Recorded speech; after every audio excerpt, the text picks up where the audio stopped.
할렐루야. 화요일 새벽에 오신 우리 성도님들을 환영하고 축복합니다. 우리 서로 인사하실까요? 반갑습니다.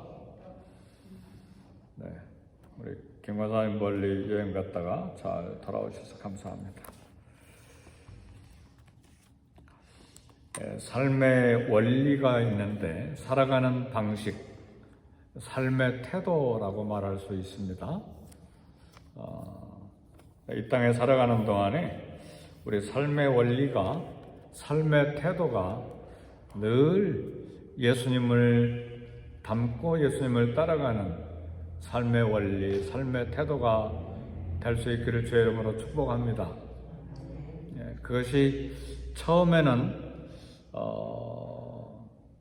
이런 삶의 원리가 내게 특별한 운명을 결정짓는 그런 것이 안 보이는데 나중에 결론으로 보면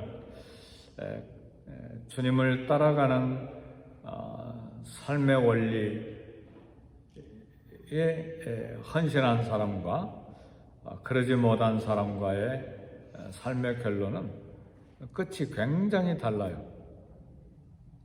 그래서 늘 마음의 소원이 어찌하든지 우리 자신들도 그렇고 우리 자녀들도 그렇고 어찌하든지 예수님을 닮아가도록, 예수님을 닮아가라고 하니까 뭘 닮아갑니까? 예수님의 성품, 그리고 예수님이 이 땅에 사시는 동안에 가르쳐 주신 말씀, 그리고 그분의 발자국을 닮아가도록 늘 이야기를 해야 됩니다. 잘 안 되잖아요. 나도 잘 안 되는데 자녀들에게 그렇게 예수님 닮아가야 되고 예수님을 소원하고 그 예수님 하신 말씀 따라가야 되고 그 발자국을 늘 생각해라. 그걸 말하기가 좀 미안하죠. 우리도 잘 못하니까. 그럼에도 불구하고 늘 이야기해야 됩니다. 왜냐하면 삶의 끝이, 운명이 굉장히 크게 달라지기 때문에 그렇습니다. 그래서 삶의 원리가 나 중심적인 사람이 있어요. 그리고 내 이권이라 하면 전혀 양보하지 않고 그 욕망을 향해서 나가는 사람이 있어요. 그걸 가르쳐서 야망이라, 야심이라 그렇게도 말할 수 있습니다. 그리고 개인 감정도 있는데 사랑하는 성도 여러분, 이렇게 살다 보면 마음이 상하는 경우들이 있잖아요. 근데 그런 개인 감정이 생길 때 그 개인 감정도 잘 컨트롤을 해야 합니다. 잘 내려놓아야 됩니다. 그렇지 않으면 그것도 결국은 운명을 결정짓는데 결정적인 역할을 합니다. 그래서 우리 삶의 원리가 하나님 중심, 그리스도 중심, 말씀 중심, 그리고 교회 중심, 이렇게 원리가 늘 그렇게 되도록 애를 써야 합니다. 그래서 이것이 우리 삶에 갑자기 정착이 되지 않기 때문에 끊임없이 말씀을 읽고 매일매일 읽어야죠. 매일매일 읽고 또 기도할 때도 내 기도 전에 하나님이 원하시는 기도, 또 교회를 위한 기도, 또 주님 나라를 위한 기도를 늘 먼저 찾고 그리고 다음에 개인 기도를 할 수 있기를 바라요. 삶의 우선순위, 기도의 우선순위 이런 것들이 늘 그 원리가 예수님 중심이어야 합니다. 그래서 오늘 찬송에도 내 모든 소원, 기도의 제목 예수 닮기 원하오 우리 찬송했잖아요. 1절 한 번 더 우리 찬송한 것처럼 그렇게 돼야 됩니다. 그래서 행동의 최우선 원리를 자기 야심, 개인 이권에 둘 때 그 최후가 불행하기 때문에 큰 수정이 필요해요. 처음 시작은 출발할 때는 비슷한 것 같은데 나중에 너무 달라지기 때문에 그래요. 왜냐하면 오늘 사무엘하 2장에 보면 두 사람이 소개가 돼요. 우리가 잘 아는 요압 장군하고 그 다음에 아브넬 장군 두 사람이 소개가 되는데 아브넬 장군은 이름이 그렇게 유명한 이름은 아니죠. 왜냐하면 사울의 아들, 사울 왕이 죽고 난 다음에 그 아들, 네 번째 아들이죠. 이스보셋. 사울의 세 아들은 전쟁 중에 다 죽었으니까 다윗의 친구 요나단 다 죽었잖아요. 그래서 네 번째 아들 이스보셋을 데리고 왕으로 삼았는데, 아브넬이 사울 왕이 죽었을 때 역사의 흐름이 다윗을 왕으로 세우는 대로 역사가 흘러가고 있어요. 그건 아브넬 장군도 이미 알고 있었어요. 왜냐하면 그 유명한 선지자 사무엘이 다윗에게 왕으로 기름 부은 걸 다 알고 있거든요. 12지파가 다 알고 있어요. 그러니까 사울 왕이 죽었다. 그리고 사울 왕이 다윗을 죽이려고 애를 썼지만 결국은 사울 왕은 죽고 다윗은 생존해 있는 걸 다 알기 때문에 온 이스라엘이 다윗을 왕으로 세워야 되는데, 아브넬 장군은 그렇게 하지 않았어요. 다윗이 왕이 되는 것이 정당하고 옳은 것을 알았는데 유다 지파 외에 11지파를 데리고 이 이스보셋을 왕으로 세웠어요. 그리고 다윗을 대항했습니다. 이 역사의 흐름과 그리고 하나님의 뜻 알면서도 아브넬 마음에는 사사로운 야망과 그리고 정권력이 있었어요. 어떻게 보면 11지파는 이스보셋 왕을 세우고 유다 지파만 다윗 왕을 세웠으니까 아브넬 장군은 나의 정권력, 나의 세력을 봐라. 그리고 아브넬의 최종 목표는 이스보셋을 없애고 자기가 왕이 되는 거였어요. 왜 그걸 알 수 있느냐면 말씀 나중에 계속 읽어보면 아브넬이 이스보셋 왕권 앞에서 점점 세력을 얻어가니라 그렇게 하고 사울 왕에 남겨둔 아내 중에 한 사람을 취합니다. 그러니까 왕의 아내를 개인적으로 취하는 건 정권력이거든요. 그 다음 왕이 될 사람이 하는 일이거든요. 그러니까 아브넬은 문제가 개인 야망이 가득한 사람이죠. 나중에 보면 이제 결론이 어떻게 되는지 좀 살펴봐야 되는데, 요압 이름은 성경에 많이 나오죠. 다윗을 위해서 충성한 장군이었는데 이 사람도 자신의 야심과 감정에 따라서 움직이는 사람이었어요. 그래서 개인적인 원한을 갚는 수단으로 유인하고 속임수를 벌려서 다른 장군들을 2명씩이나 죽였어요. 같은 장군들인데 죽여요. 그래, 다윗이 막 가슴이 찢어지죠. 세력이 너무 크니까 어떻게 할 수도 없고 또 조카거든요. 누이 동생인지 누나인지 잘 모르지만 조카예요. 그러니까 어찌할 수 없어서 막 가슴앓이를 하죠. 다윗이 왕이지만 함부로 못 하잖아요. 또 그렇잖아요. 우리가 뭐 권력을 갖고 있다고 함부로 다 할 수 있는 게 아니죠. 결국은 이 요압 장군도 다윗의 저주의 말을 들었고 솔로몬 때에 살해당해서 죽죠. 그러니까 자신의 야망, 야심, 자기 욕심, 이것을 자기 감정에 따라서 앞세워서 사는 사람은 그 인생의 결과가 불행이다, 그 말입니다. 오늘 본문의 내용은 보면 사울의 아들 이스보셋을 왕으로 세운 아브넬의 군대, 그리고 다윗 왕의 군대 장관인 요압 군대가 기브온 물가로 나와서 전쟁이 시작되는데, 처음에는 각 편에서 12명씩 군인들이 나와서 이제 싸우는데 대표로 나와서 싸웠어요. 근데 모두 다 옆구리에 막 칼을 찌르니까 24명의 양쪽에 12명씩 24명의 군인들이 그 자리에서 즉사해서 죽었어요. 이게 지금 무슨 일입니까? 다 한 민족이잖아요. 같은 백성이잖아요. 12지파의 아들들이잖아요. 근데 왜 지금 이런 전쟁 연습을 하고 싸우는 것입니까?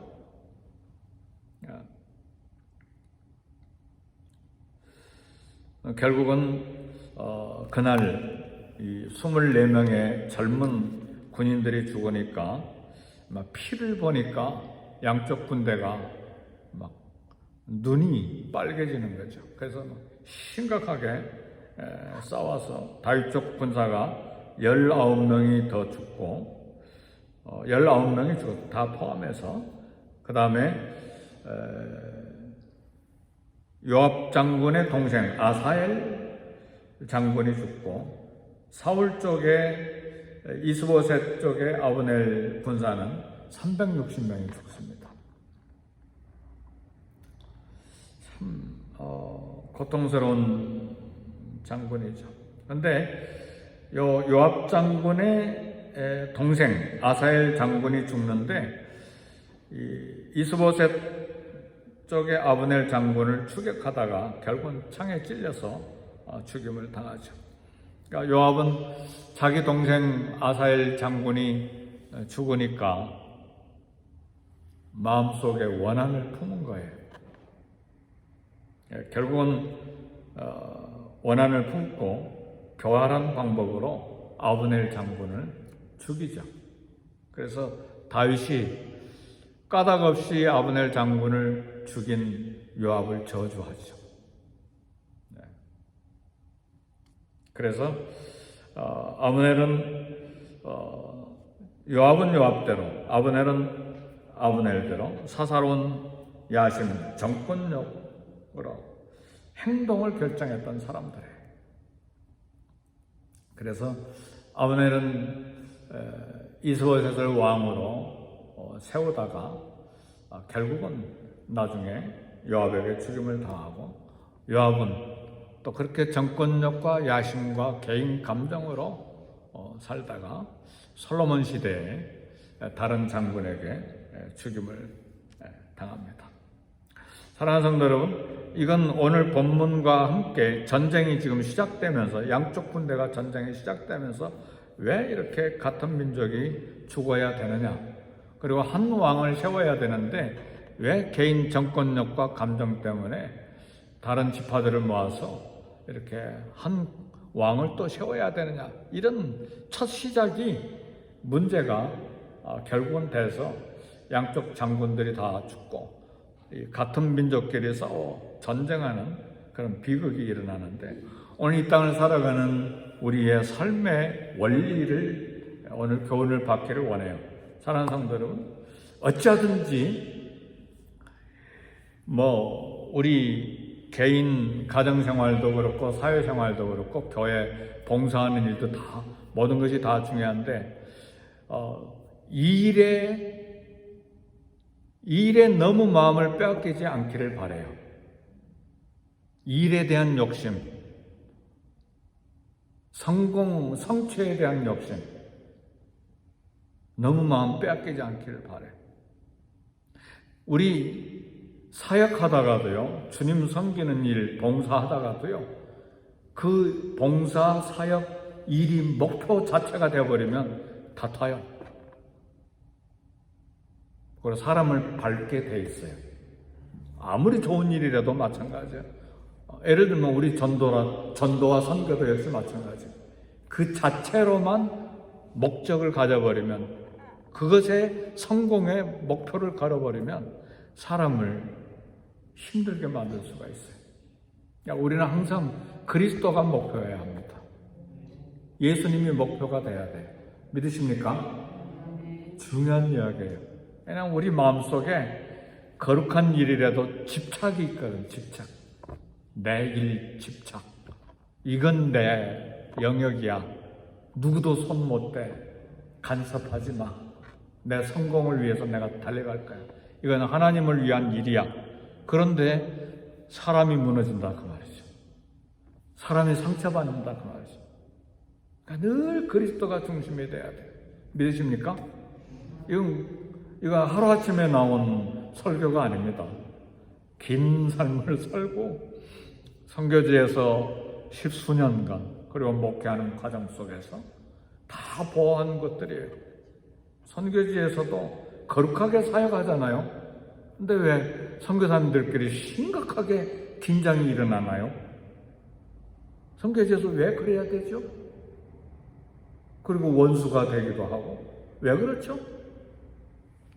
그리스도가 중심이 아니고 사역이 목표가 되고 일이 목표가 되기 때문에 그래요. 저도 역시 마찬가지죠. 선교에 대한 복음에 대한 막 뜨거운 열정을 가지고 너무 막 거기에 매진하다 보니까 그리스도가 중심이 아니고 일이 중심이 되다 보니까 브라질 현지인 전도사님들 많이 밟았어요. 밟았다는 말이 실제로 발로 밟는 것이 아니라 쫓아내기도 하고 잘라내기도 하고 이게 얼마나 문제가 심각해요. 지금 와서 많이 후회하죠. 우리 교회 하나에서 그 파울로 전도사님 그대로 두었다라면 교회가 지금 엄청나게 부흥됐을 텐데 그런 아쉬움이 있어요. 근데 어느 날 좀 만납시다 그랬더니 NO 갑자기 교회가 부흥되니까 NO 그리고 자기 갈 길로 가기 시작하는 거예요. 그리고 또 뭐 교리적으로도 또 문제가 있긴 있었지만 그래서 그만둬. 그러니까 결국은 그만뒀잖아요. 근데 그대로부터 교회가 줄어들기 시작한 것이죠. 아픔이 있어요. 아픔이. 저도 아픔이 있다고요. 그래서 오늘 어떤 일을 하든지 간에 그리스도를 우리 모두 다 섬겨요. 그렇죠? 그리고 주님을 섬기고 주님을 사랑하고 근데 주님을 사랑하고 주님을 섬기는 원리가 있어요. 삶의 원리, 사역의 원리, 봉사의 원리가 있어요. 우리 주님이 중심이 돼야 돼요. 주님의 성품을 닮아가야 돼요. 그런 내가 희생하더라도 그리고 내가 손해를 보더라도 예수님이 드러나면 되잖아요. 믿으십니까? 근데 아브넬 장군과 이 요압 장군은 정권력, 야망, 다윗을 위하여, 여호와를 위하여. 그런데 다른 죄 없는 장군들을 죽이잖아요. 왜요? 이 심각하잖아요, 문제가. 그 다윗의 마음이 막 찢어질 듯 아파요. 이 죄 없는 장군들을 죽인 이 요압, 이 조카, 이거 어떻게 해야 되나? 그리고 다윗이 죽을 때 솔로몬에게 이야기합니다. 요압, 평화로운 시대에 살인한 사람이니까 그의 벽발로 편안하게 가지 않도록 해라. 그러니까 솔로몬이 죽이잖아요. 요압 장군을 죽여요. 하나님이 심판하신 것이잖아요. 그러니까 여호와를 위하여, 다윗을 위하여. 겉에 볼 때는 아름답지만 그 속에 야망이 있다. 그 말. 야심이 있어. 자기 욕심이 있다. 그 말. 어려운 설교입니다. 오늘 설교가. 왜냐하면 우리 모두 다 걸려있기 때문에 우리 성도님들만 걸려있는 것이 아니라 교역자도 걸려있고 선교사님들도 다 걸려있다. 그 말이죠.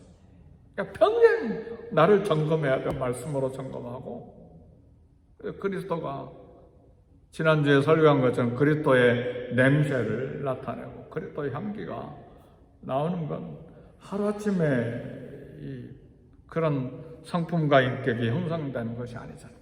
끊임없이 나를 들여다봐야 돼요. 끊임없이. 네. 우리 삶의 현장은 단순하지 않고 복잡합니다. 또 사단이 역사하기 때문에 그래서 우리 그리스도인의 삶은 말씀 중심이어야 되고 늘 말씀에 순종해야 돼요. 또 기도로 치열하게 하나님의 말씀을 따라 살기를 위해서 애써야 되고 치열해야 된다는 것은 우리 개인 욕심, 자기 이익, 야망 이런 것들이 감정과 함께 이렇게 혼합되어 있기 때문에 이것을 극복하는 신앙생활을 걸어가기 위해서는 굉장히 치열해야 돼. 누구나 다 개인적인 이런 연약함이 다 있는 거거든요. 내가 의에 대해서 막 화내잖아요. 이것이 옳다, 정의다, 막 이렇게 해야 되냐. 근데 거기에 집착이 있어요.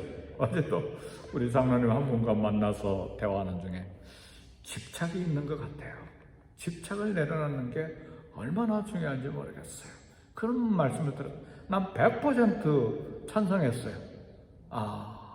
깊은 생각을 하고 계시는구나, 우리 장로님이. 그렇잖아요. 개인 집착이 생기면 주님의 일을 하는데도 문제가 많아져요. 그래서 늘 주님이 해야 돼요. 예수님. 어찌하든지 예수님이 드러나고 나는 사라지고. 그렇죠? 그때 하나님의 영광 받으시는 것이죠. 그래서 사랑하는 성도 여러분, 오늘 조금 깊은 설교지만 삶의 원리, 행동의 최우선 순위가 늘 그리스도 중심, 예수님 중심. 우리 주님 말씀하셨잖아요. 누구든지 나를 따르거든 자기를 부인하고, 자기 부인이 뭐예요? 디나이 하는 거잖아요. 디나이 힘셀프 하는 거잖아요. 자기를 부인하고 자기 십자가를 지고 나를 좇을 것이니라. 그렇게 살아갈 때 그리스도의 냄새, 하나님을, 그리스도를 나타내는 냄새가 우리에게서 나오는 거예요. 근데 100% 그렇게 되는 건 아닙니다. 우리 죽을 때까지 부족하니까. 그런데 얼뜻 말하고 행동하는데 예수님이 보이는 거예요. 순간적으로 보여. 할렐루야! 이게 굉장한 거예요, 그게. 삶 전체가 다 그리스도로 보이면 얼마나 좋겠어요. 근데 우리는 이 땅에 사는 동안에 그런 완전함은 없어요. 저도 마찬가지고. 그러나 얼뜻 말하는데, 얼뜻 행동하는데, 생각을 보이는데 예수님이 순간순간 보이는 거예요. 그 냄새가 나는 거예요. 할렐루야. 그게 중요한 거예요. 그게. 근데 그걸 위해서 치열하게 말씀 부여잡고 살기를 애쓰고, 그래서 말씀 깊게 묵상하고 기도하고, 그리고 매 삶의 현장 속에서 그 일이 거룩한 일이라도 집착하지 말고 예수님이 드러나는 일에 이렇게 쓰임받기를 주의 이름으로 축복합니다. 아멘. 할렐루야. 할렐루야.